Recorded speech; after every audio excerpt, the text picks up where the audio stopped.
Hello guys, welcome back to another exciting edition of Business Connect. My name is Roy, and as usual on Business Connect, we bring you interesting news surrounding expats' life in China. We bring you vlogs and we show you beautiful places here in China. So in today's video, I will bring you updates about the return of international students to China. I will share you 3 important things that will happen in China within September and October. But before I continue on this video, there's one thing I want to make here clear on this video. We cannot tell exactly when international students will return to China, because I've been doing live streams, I've been doing videos, and I've seen a lot of comments on my videos, students asking me, when do you think students will return to China? When will students return to China? Some students go as far as asking me to say, when is the exact date that you think that students will return to China? Like I said, I'm not the authorities, I'm not the Chinese government, I'm not the Chinese authorities to say it, because even if you ask your teachers, they will say they don't know, because even the government will not tell you exactly, because it will all depend on the epidemic situation in China and in the rest of the world. So if you want to join our channel here, we only do analysis and we give you projections.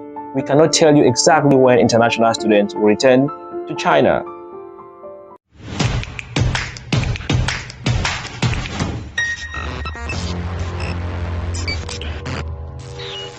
Welcome back. So like I said, in today's video, we will be sharing 3 things that will happen in China within September and October that will influence when international students will return to China, or that will give a clear projection on when we think international students will return to China. By this time, the scientists who are dealing with this virus would have understood the behavior of this new Delta strand, and they would understand exactly how to go about it, and it will give them a clear vision or a clear time date on when they think they can open the borders.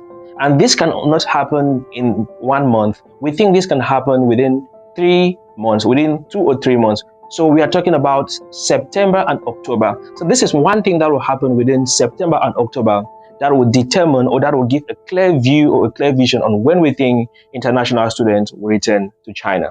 The second thing that we think that will happen within September and October is that by this time, China would have reached herd immunity, which means that China would have vaccinated at least 70 to 80% of its 1.4 billion inhabitants. By this time, the Chinese government would have reached herd immunity, which means that they would have had control of the virus. And it is only by this time that they can give a clear timeline on when the borders will be open.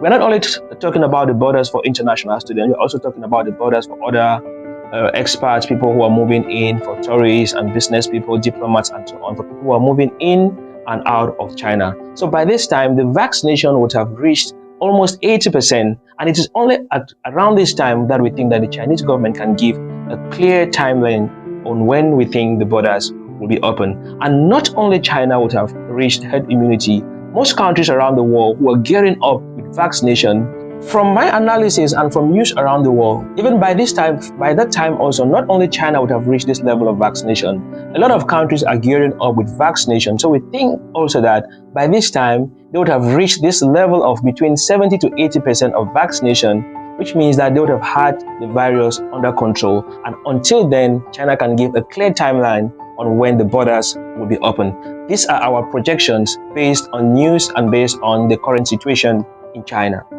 The third thing that we think that will happen in China within September and October, we all know that from news, China is building a 5,000 room quarantine hotel in Guangzhou, where all inbound passengers will be quarantined for, I think, 14 to 21 days before they will be released into the country. So by this time, this accommodation would have been completed. China will be able to host 5,000 passengers in this quarantine hotel, and this will facilitate how people come into the country and do the quarantine without boarding hotels or without going for individual quarantining and so on. So this will also facilitate and give a clear picture on when we think the borders will be open, not only for international students but also for other people who are coming into China. So these are the 3 things that we think will happen in China within September and October that will give a clearer vision on when we think international students will return to China. We cannot give an exact date because we're only following the news and doing our analysis. If you like what we're doing on the channel, don't leave the video without giving us a thumbs up. And if you're not yet subscribed to our channel, hit that subscription button so that each time we upload videos like this, YouTube will notify you and you'll be the first to watch our videos. Until now, it's peace out. I'll see you in our next video. Bye-bye.